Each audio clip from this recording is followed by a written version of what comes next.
This is the Impulsive Thinker Podcast, a show for high-achieving ADHD entrepreneurs. Together, we will inform and educate you about how to improve your self-awareness while developing systems, routines, and habits for conquering the entrepreneurial world. Here is your host, Andre Brisson. Hey there, it's Andre, the Impulsive Thinker. I hope this week you had a good time listening to the episode with Steve Sims, where we're talking about going for stupid. And I'm not too sure if he said this in the word for word in the episode, but the one thing I did read from his website blogs was the one quote that I really liked, and it's something I've always done. But basically, the quote is, "Don't underestimate the power of your own stupidity. Learn from your mistakes." And I'll tell you one thing. That's was a unwritten rule that I always lived, and I was not conscious of it until I actually started getting successful in my engineering companies. And the thing is, now I look back even as a kid, I always seemed to take obstacles as a challenge before I started looking at them as opportunities to learn from my mistakes. What I was doing is I was taking those obstacles as a challenge, especially if it was something that I really wanted. And the one example I have is, in high school, I went to a brand new high school. I didn't know a lot of people, and I got myself surrounded with a good group of people. You know what? I like acting. I kind of enjoy drama class, and I got involved with the school plays. I acted in a couple, and then the school decided to do The Sound of Music the one year. So that year they were going to skip doing a play, so they really want to do a good job. So it'll be a year and a half, a year and a summer rehearsing. Biggest set, their biggest production they're going to do. And I remember my dad saying, "There's no way in hell I'm going to support that," because the high school was at least 45-minute drive away, and the after-school bus didn't go all the way to my place. So I said, "Okay, no problem. I can't act it, because if I was going to be in it, I needed to be there a lot. So there's no way I can do that." So I was starting to get into the soundboard system, and I was doing the equipment, every assembly, I had to keep moving, I had to keep motion, and school was boring, so I couldn't stay in the class. So I always set up the soundboard system and ran the soundboard and did all that kind of stuff. So I said, I'll do the tech side, the soundboard. We had some sound, I guess you can call them sound effects throughout the play. And so that required me to be there at the tail end. And I also got involved with set design. But the drive and the support tune from there was not supported. So in a way it was, I don't know if I consciously thought this, but it just worked. Everything seems to work out when I really put my mind to it. But in the end, I got to know these two girls, got to be real good friends with them. Then I met their parents, and their parents were very supportive. And it ended up that I spent a lot of time at their place. So if there's after school, there's a lot of weekend stuff. So I would not go home on Friday. I would stay there all weekend. I go to school on Monday and then go back home. So I always found unique solutions around these challenges or obstacles. And the other thing too is I wanted to discuss, especially those who are in professions. Like I'm a professional engineer. We got accountants, lawyers, doctors, and all that. And it's also a social mantra. Society doesn't seem to allow mistakes. It almost seems that you only succeed when you're not making mistakes. A lot of people are portrayed as successful entrepreneurs, and it looks like they're doing all the right things, but they always seem to ignore the first 20 years of their success, which was full of mistakes, but we ignore that. They're successful, they're doing everything right.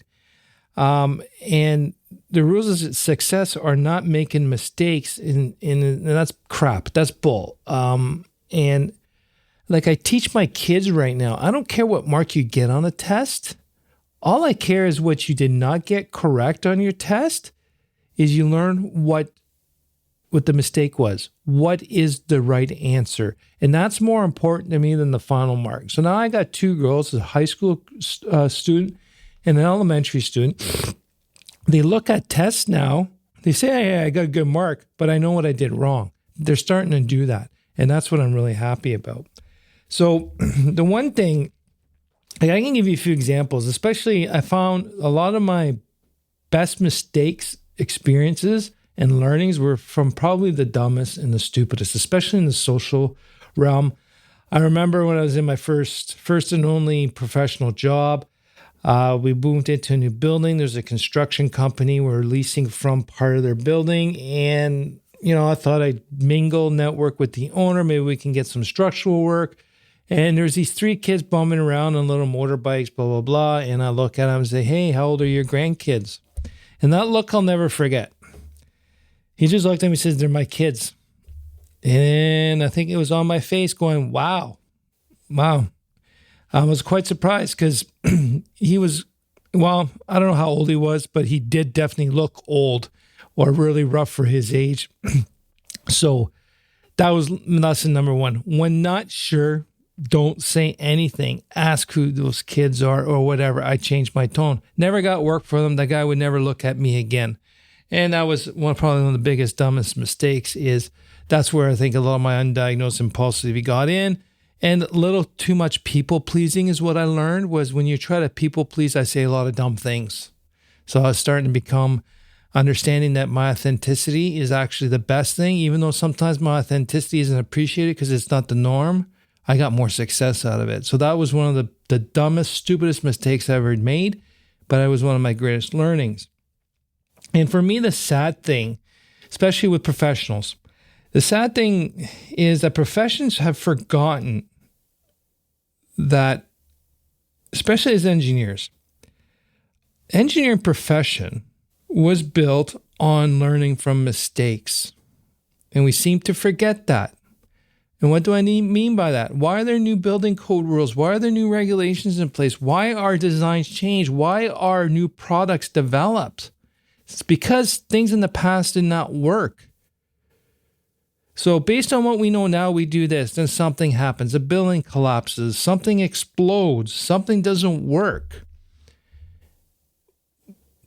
We're supposed to look at those opportunities and say, what did not work? What caused the collapse? What made it explode? And then don't do it. Like the biggest example I have here, especially as a structural engineer, was a new structural concept, long span, unsupported spans of roofs, open web steel joists. Sorry, I'm getting a little nerdy here. All built in the 70s. So we're making, it was more efficient use of materials. It was quick. It was cheaper. And don't get me wrong. It wasn't just because it was cheaper they're making this design. It was just that it was more economical and we can get bigger spaces like your box stores, unsupported, more bigger areas. And in the 70s, these roofs were starting to collapse after 10, 15 years. So that technology was based on the current structural knowledge and analysis at the time. But it wasn't like a steel beam. So they figured out as the roofs were collapsing, what went wrong. They learned, they researched and found that because of the new shape of these joists, they needed more bracing and a couple other structural checks to make sure that it wouldn't collapse again. And it wasn't easy to fix. Change the rules and the regulations in the code. Now we got better roofs. But we know that because of these collapses. That's why in the old days, the engineer who designed the bridge is the one that drove the train over the bridge because they were sure that they wouldn't collapse under their own design. So we have to look at mistakes and obstacles as opportunities for growth. And I've always done that. And now that I got the vocabulary about it, I'm also looking back and noticing that I was never ashamed of my mistakes. I might have felt stupid, embarrassed at the time, but I was never ashamed of every mistake I made because I always learned from it. And that's the key thing. Learning from your mistakes makes you grow. Getting it right all the time just either means it's a lucky guess or you're playing it too safe. Thanks again, and we'll talk to you soon. Thanks for listening to this episode of the Impulsive Thinker podcast. If you enjoyed it, please subscribe, rate, and review the show. It helps us get discovered by listeners like you. If you can share it with at least 2 people, that'll start the process. Please follow us on social media. Just search for Tactical BTS. We regularly share interesting conversations and breakthroughs about entrepreneurship and ADHD. That's Tactical BTS. Talk to you soon.